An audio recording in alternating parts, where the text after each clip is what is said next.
Now, this audit was done in 2017-18. Then you were already 2 years there. And it still looked like this. Still looked like this. And there was also a previous audit that I think I spoke on it in Parliament. I've asked questions on that. That was just as disastrous as this one. Just as disastrous. So I don't know. Will there be any improvement in your new audit? The corporation has been receiving a qualified to adverse audit reports from the Auditor General for the previous financial years.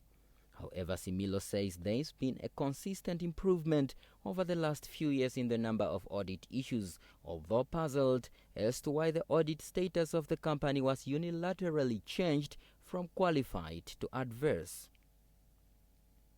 Similo told the committee that the broadcaster depends 70% on government funding, which he says has not been forthcoming. In terms of the financial sustainability, the entity in its current format and form cannot survive if the shareholder does not support it. I mean, we've stated here, and it's on record, 72% of our operations are dependent on government subsidy. Can we do things differently?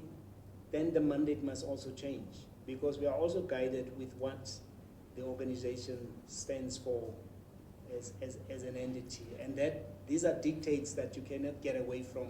However, the committee took issue with the corporation's failure to honor third-party obligations such as medical aid and taxes. This, the committee says, is despite deductions being made from employees' salaries.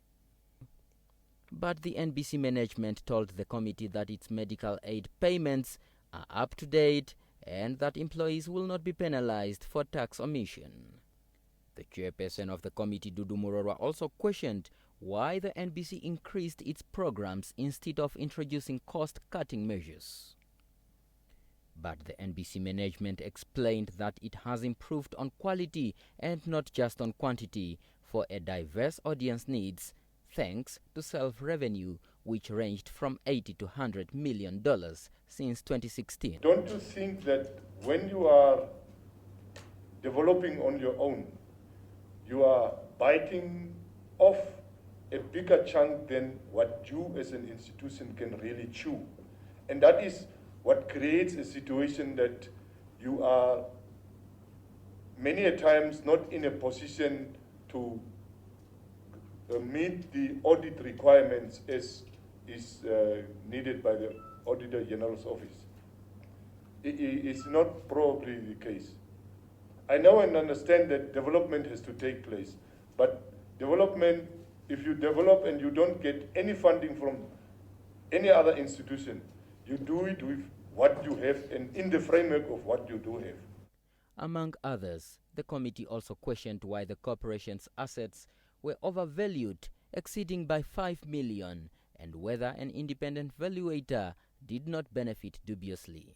Although not falling under the 2017-2018 financial year, which is under review, the committee still wanted an explanation on the issue of performance bonuses allegedly shared by a few managers, leading to an industrial action, and how the strike was resolved. Similo explained that everything was done procedurally and approved by the board. Regarding the strike, Similo says management is committed to engaging stakeholders, including the union representing employees, to resolve things that were not done procedurally, with the aim to finding a favorable solution.